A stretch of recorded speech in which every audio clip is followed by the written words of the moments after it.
Thank you very much. Слава Україні! Glory to Ukraine. Glory to heroes.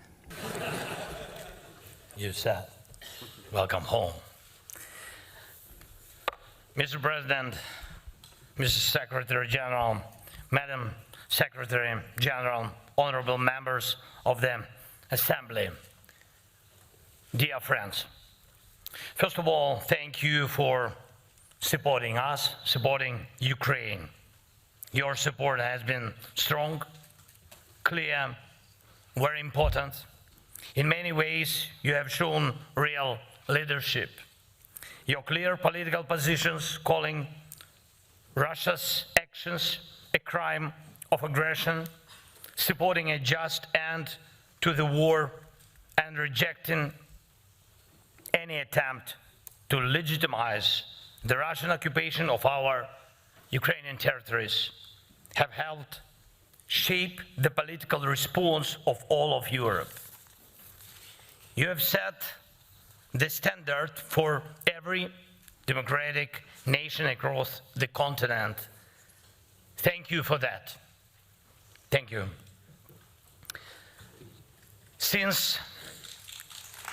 Yeah, please. Thank you.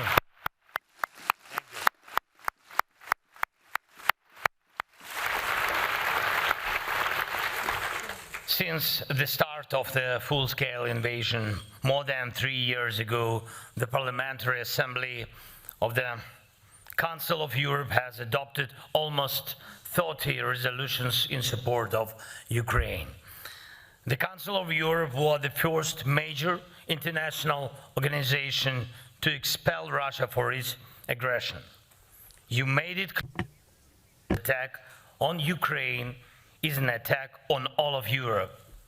And that's exactly what it is. It's a war against our shared way of life, a way of life that changed Europe for the better. Europe was once the source of many bloody wars and brutal ideologies that caused huge suffering, not just here, but around the world. Not long ago, in just 1 century, Europe brought itself to ruin, and brought it twice. The devastation was total both times, but Europe learned its lessons. It rebuilt itself as a continent of peace. And today Europe helps others find peace and recover from tragedy. It defends international law and human rights around the world. Europe also shows the world how nations can respect each other even after a difficult and painful shared history. And these achievements didn't come by accident. They are not only the result of political will or public opinion, though those played a huge part. These changes also came from the right choices by leaders and the sincere beliefs of people across Europe. And of course, they are also the result of the work of European institutions like the Council of Europe and this Parliamentary Assembly that unite the continent. And importantly, they are also the result of Europe's commitment to justice, to holding evil accountable not just by force, but by law, by courts, by verdicts based on proven guilt. And we all remember that tribunal that brought justice after the horrors of Nazism. And the world will never forget Nuremberg, years later, when hate and war returned to part of Europe. Another tribunal was needed, this time for the crimes in the former Yugoslavia. And again, Europe and its partners made sure justice was done in The Hague. Now we need the same for Russia's aggression against Ukraine. This crime must be judged clearly and fairly. The world needs an honest historic verdict. So everyone responsible for this war must be held to account. And not just because of what we all see happening in Ukraine, but through a proper legal process.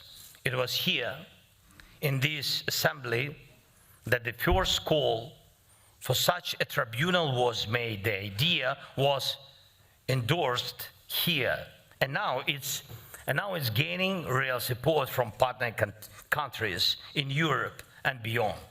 And I also want to thank the members of the Committee of Ministers who took a vote and supported the decision on establishing the special tribunal. Thank you. And yes,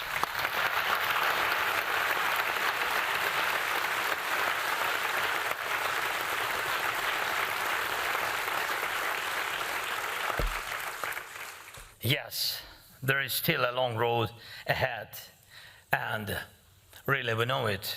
Today's agreement to create the tribunal is just the beginning, and now we must take real steps to make it work.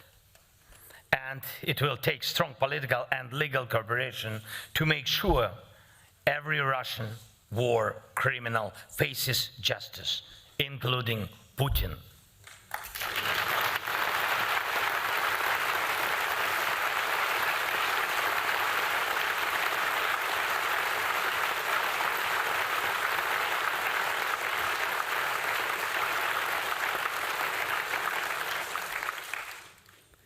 And this is the path we must walk all the way to real charges and real verdicts. And I urge you to stay involved and keep leading, just as you have done so far.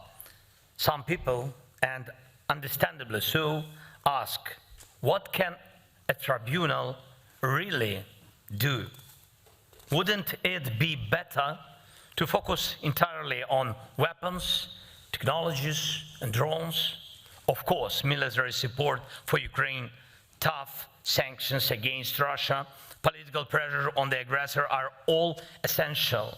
And these are the things that make Russia feel the true cost of this war. And yes, the aggressor must lose. And we are working on that. Ukrainian lives must be protected. And I thank everyone who supports our defense. But justice matters too. And it must work so that war criminals have nowhere to hide. Not in Europe, not anywhere.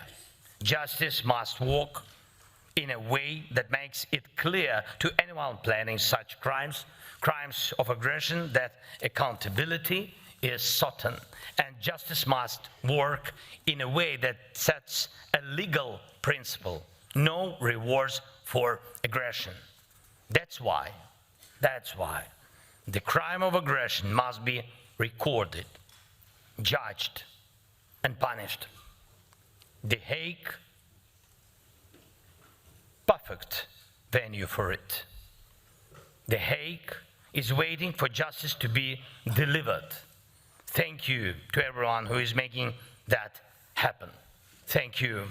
Thank you all. Merci à vous. Slava Ukraini. Glory to Ukraine. Thank you.